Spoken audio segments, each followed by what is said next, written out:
السلام عليكم وتحية طيبة للجميع. طبعا مؤخرا شاهدنا واحد الحملة كبيرة على الحكومة المغربية والضغط عليها أنها توقف العلاقة ديالها مع دولة إسرائيل، أو توقف التطبيع أو توقف استئناف العلاقة ديالها مع دولة إسرائيل، سميها ما بغيتي. وطبعا هذه الحملة كانت مركزة تقريبا فقط على المغرب، وكانت منظمة، وكانوا وراءها عدة أطراف خارجية إلى آخره. وأشهر واحد اللي دعا لهذه الحملة هو خالد مشعل. المهم احنا ما غاديش نتكلموا على الطريقه الغير الدبلوماسيه اللي دعا بها الشعب المغربي، حيت هو ماشي مسؤول عليه. زيد على ذلك هو ما عندوش واحد الوزن، هو فقط تابع لدوله ايران الى اخره، وكيتمشاو وفق الاوامر ديال دوله ايران.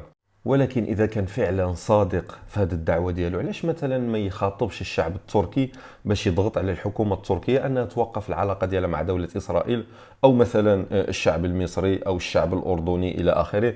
والحكومه المصريه عندها واحد الدور كبير بالتنسيق مخابراتيا وعسكريا ولوجستيا مع دوله اسرائيل في احداث غزه. وايضا مثلا علاش ما يخاطبش الشعب القطري انه يضغط على الحكومه القطريه باش تطرد القاعده الامريكيه اللي موجوده في قطر. وهذه القاعده كتلعب دور كبير في مد ودعم دولة إسرائيل لوجستيا بالذخيرة وبالدعم إلى آخره. علاش مثلا ما يخاطبش عدة شعوب؟ علاش فقط ركز الخطاب ديالو على الشعب المغربي؟ وعلاش مثلا أيضا يقطع أيضا العلاقة ديالو مع الشركات الأمنية اللي كتقوم بالحماية ديالو؟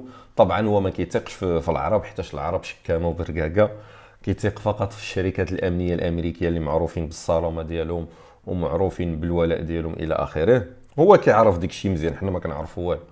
المهم هادشي هذا كله احنا ما غنفهموا فيه والو. علاش؟ لان القضيه الفلسطينيه واحد فتى العرب المدلل، يعني عنده الحق يعمل اي حاجه بغاها واخا ماشي منطقيه. وكما كتعرفوا تاريخيا، يعني الفلسطينيين راه معروفين شنو عملوا في الاردن، وعملوا في العراق، وعملوا في سوريا، وعملوا في لبنان وايضا الفجور في الخصومه مع عده شعوب عربيه الى اخره. المهم هادشي هذا معروف، يعني القضيه الفلسطينيه هي الفتى المدلل اللي عنده الحق يعمل اي حاجه، لان العرب فششوا. فلذلك هذا هو السبب الرئيسي علاش ان القضيه الفلسطينيه تنتكس مع الاسف. المهم احنا غادي نتكلموا على العلاقه المغربيه الاسرائيليه. شوفوا، انا اعتقد واظن والله اعلم ان المملكه المغربيه من السابع المستحيل انها توقف العلاقه ديالها مع دوله اسرائيل، لان اصلا المغرب بالدهاء السياسي ديالو تعمد انه يربط العلاقه ديالو مع اسرائيل، او استئناف العلاقه ديالو مع اسرائيل يربطها مع الاعتراف الامريكي بالصحراء المغربيه. علاش بالضبط؟ وراكم نتوما شفتوا المغرب قبل الاعتراف الامريكي وبعد الاعتراف الامريكي راه ماشي هو فحال اللي قبل. راه بيدو قالها وزير الخارجيه المغربي ناصر بوريطه، قال المغرب الامس ليس هو مغرب اليوم. وتحدى المانيا وتحدى فرنسا وتحدى اسبانيا، تحدى كل شيء. علاش؟ لان هذه امريكا عضو دائم في مجلس الامن وعنده حق الفيتو. غير اذا مثلا امريكا قالت والعالم كله قال لا. راه امريكا راه معروفه عندها واحد الوزن كبير، راه كان عندها دور كبير في الحرب العالميه الاولى والحرب العالميه الثانيه وفي عده احداث عالميه. امريكا رقم واحد. ما دام ان امريكا اعترفت بالصحراء المغربيه، راه حتى واحد ما يقدر يعني يجي ضد المغرب. طيب، شاهدت ان الامريكا ملي اعترفت بالصحراء المغربيه، بزاف ديال الدول عارضوا تصور، منها دول في حلف الناتو. المغرب راه شريك امريكي خارج حلف الناتو ولكن ماشي داخل حلف الناتو. وتصور المانيا واسبانيا وفرنسا وعده دول يعني جاو ضد امريكا، طلبوا لامريكا انها تتراجع على القرار ديالها. تصور. فتخيلوا نتوما امريكا واش واش غتحابي المغرب ضد هاد الاعضاء ديال حلف الناتو، او لا غتحابي هاد الاعضاء ضد المغرب؟ منطقيا يعني غتحابي ديك الاعضاء راهم مع حلف الناتو وفي الاتحاد الاوروبي الى اخره. ولكن رغم ذلك امريكا ما تراجعاتش في القرار ديالها. عرفتوا علاش؟ امريكا الملف رقم واحد اللي كيهمها في العالم هو السلام في الشرق الاوسط، هو ملف اسرائيل. ما كيهمها حتى شي حاجه، ما كيهمها لا اوروبا لا. ولاحظتوا مؤخرا راه الاحداث مؤخرا ديال غزه، امريكا رسلت الجيوش ديالها كلها حامله الطائرات البوارج في البحر الابيض المتوسط قرب دوله اسرائيل. علاش؟ عندك شي دوله تدخل او لا عندك شي دوله تدخل في حرب، راها امريكا معروف السلام كيهمها السلام. شوف القواعد ديالها في العراق وفي سوريا كيتقصفوا وما عندهاش مشكل، هي ما خصهاش تصعد، ولكن اللي كيهمها هي السلام في الشرق الاوسط، مستعده تحارب العالم. فلذلك المغرب كيعرف هذه النقطه هذه المهمه، فلذلك هو تعمد يربط اتفاقيه السلام مع اسرائيل بالاعتراف الامريكي. يعني مستحيل امريكا انها تراجع على الاعتراف الامريكي بالصحراء المغربيه. فالمغرب ايضا صعيب بزاف انه يوقف العلاقه ديالو مع دوله اسرائيل. اذا وقف العلاقه ديالو مع دوله اسرائيل، امريكا ايضا غادي تراجع في القرار ديالها. رساله بسيطه، هذوك الناس اللي يعني شباب مغاربه ما كيعرفوا لا في السياسه، ما كيعرفوا صراحه حتى شي حاجه، فقط تبعوا الموجه وكينشروا فيديوهات وكيقولوا نحن نطالب جلاله الملك بايقاف التطبيع مع دوله اسرائيل والصحراء حنا موالينها. واش نتوما الذاكره ديالكم ضعيفه ولا؟ المغرب ملي كان كيعاني وكان كيحارب المعسكر الشرقي الشيوعي واللي كانوا باغي صراحه يقسموا المغرب وباغي يهددوا المغرب ويضربوا في الوحده الترابيه ديالو، المغرب كان كيعاني. فين كنتوا نتوما؟ طبعا الحرب معروفه، راه اي واحد كيخوض الحرب راه كيعاني اقتصاديا. راه المغرب عانى اقتصاديا ديك الساعه. شنو عمل الشعب؟ ماشي الشعب خرج في مظاهره، خرج في مظاهره ضد الحكومه ديالو.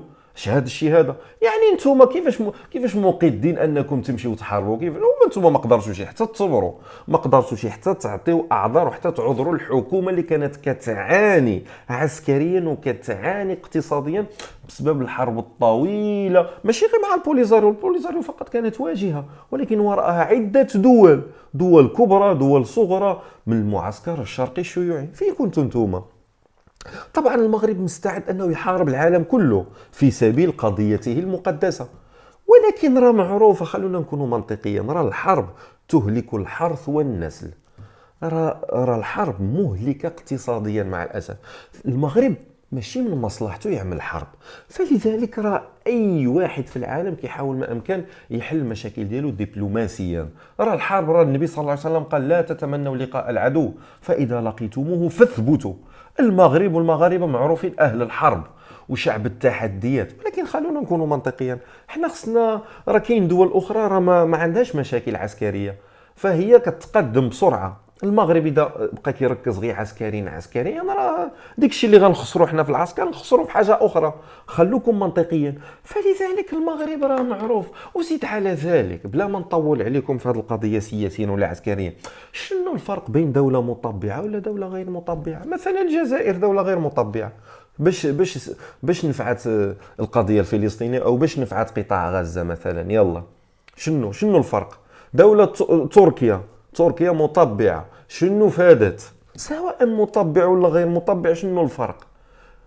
فلذلك هذيك دولة إيران هي بيدها كتخدم الدبلوماسية. شوف إيران واش سبق لا تعدت على شي دولة مجاورة، الحوثي، حزب الله كذا، كيقول لك هذوك ماشي ديالي. طبعا هما ديالها تابعينها ولكن بطريقة غير مباشرة. الدهاء الفارسي، الدهاء الإيراني، وكتقول لك لا. ولكن شوف هي واش تقدر تعمل شي حاجة. هي من الحد الان يعني ما تعدت على حتى شي دوله مجاوره، ما طلقت طلقه واحده على اسرائيل. يقولوا كتدعم ديك الحركه، احنا ما شفناش ديك الحركه. عندها طائره الدرونات من نوع شاهد، عندها فقط واحد طائره الدرون ما خدمتهمش كاع، بيناتهم غير في الفيديوهات الى اخره. ديك الطائره الدرون اللي صنعها له ديك المهندس التونسي، يعني فاين ديك الطائرات وديك الصواريخ كروز وديك كذاك الى اخره. يعني خلونا نكونوا منطقيين، هي ايران بالشعارات ديالها وكذا الى اخره وما كتدعم والو. ربما الخليجيين، دول الخليج كيدعموا الغزاويين اكثر من اللي كتدعم ايران. شنو مثلا ايران عملت؟ افطرت الصائم. الدول الخليج راه بناو مستشفيات وبناو عمارات وبناو مباني وشقق وسكن الى اخره. غير ما كيبغيوش يهضروا صافي. الدول الخليج غير ما كيبغيوش يهضروا صافي كيعملوا داكشي لله. ولكن حنا الشعبويه دائما كتتبع الشعارات. فخلونا منطقيا، يعني سواء الدولة مطبعة أو غير مطبعة راه ما غينفع حتى شي حاجة، لا إسرائيل ولا كذا. ولكن المغرب بالعلاقة ديالو مع دولة إسرائيل راه عنده مكاسب عدة. شنو هي؟ أمريكا كتعترف بالصحراء المغربية، والمغرب تعمد أنه، أنا كما قلت لكم علاش المغرب تعمد أنه يربط هذا العلاقة ديالو مع إسرائيل بالاعتراف الأمريكي بالصحراء، باش امريكا عمرها ما تراجع على القرار ديالها. شوف المانيا طلبتها، فرنسا طلبتها، اسبانيا طلبتها، وعده دول طلبوها وما تراجعاتش على القرار ديالها. ماشي محاباه للمغرب، لا، كيهمها القضيه، كيهمها الملف ديال السلام في الشرق الاوسط. كتقول لهم انا ماشي شغلي، انا كنقدم هذا الملف هذا قبل كل شيء. شفتوا الدهاء السياسي المغربي؟ وزيد على ذلك كاين واحد المكاسب عده. واش اوروبا كتعطي التكنولوجيا العسكريه للمملكه المغربيه؟ ايوا راه اسرائيل دابا كتحاول ما امكن تعطيها التكنولوجيا العسكريه كما عطاتها لتركيا وعطاتها لعده دول. بزاف ديال الدول كتطمع تكسب التكنولوجيا ديال دوله اسرائيل. النبي صلى الله عليه وسلم في غزوه خيبر استخدم منجنيق من صنع يهودي، وقال الحكمه ضاله المؤمن اينما وجدها فهو حق الناس بها. راه معروف يعني القطع العسكريه والتكنولوجيا العسكريه ديال دوله اسرائيل راه متفوقه على عده دول حتى اوروبيه. فمصالح، المصالح، علاش المغاربه ما يشوفوش المصالح ديال، علاش ما يشوفوش المصالح السياسيه ديال بلادهم كما هذوك الدول كيشوفوا المصالح السياسيه ديالهم؟ سبحان الله، كيركزوا غير على المغرب، والله ما كيبغيو الخير للمغرب. شتي هذوك الناس اللي لبوا النداء ديال خالد مشعل واللي كيتحكم في خالد مشعل، والله ما كيعرفوا المصالح ديال بلادهم، هما ضد المصلحه ديال بلادهم. واخا سيدي المغرب يوقف العلاقه ديال مع اسرائيل، وامريكا تسحب الاعتراف ديال الصحراء المغربيه، ايوا ديك الساعه العاديين غيتشمتوا فينا، وديك الساعه يهددوا الامن ديالنا وكذا الى اخره. ايوا المغرب، طبعا المغرب مستعد انه يدافع عسكريا، ولكن بقات غير عسكريا، راه بقات حتى دبلوماسيا. هو دابا حاليا المغرب راه كيجاهد بشق الانفس في اروقه الامم المتحده باش يطوي هذا الملف نهائيا، لان المغرب عانى منه. وزيد على ذلك انتم ما كتعرفوش اصلا السبب الحقيقي ديال هذا المشكل الصحراء. هو باغي المغرب يضاعفوه بمعنى الكلمه، باغيين يحاصروه. المغرب باش تكون دوله قويه خصك تكون عندك تجاره واقتصاد قوي. فالمغرب دولة في الشرق محاصرة، أوروبيين مرة كانوا كيساومونا بعدة أشياء، والمغرب شحال من مرة كان كيتنازل على عدة أشياء فقط مقابل أنه يتاجر مع الدول الأوروبية.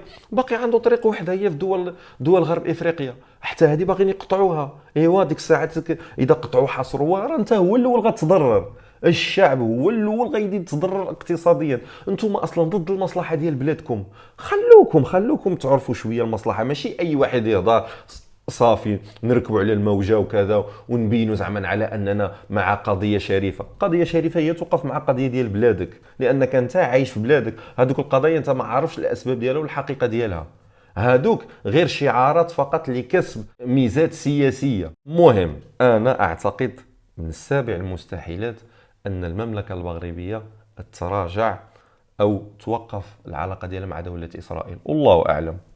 فتحياتي لكم والسلام عليكم ورحمه الله.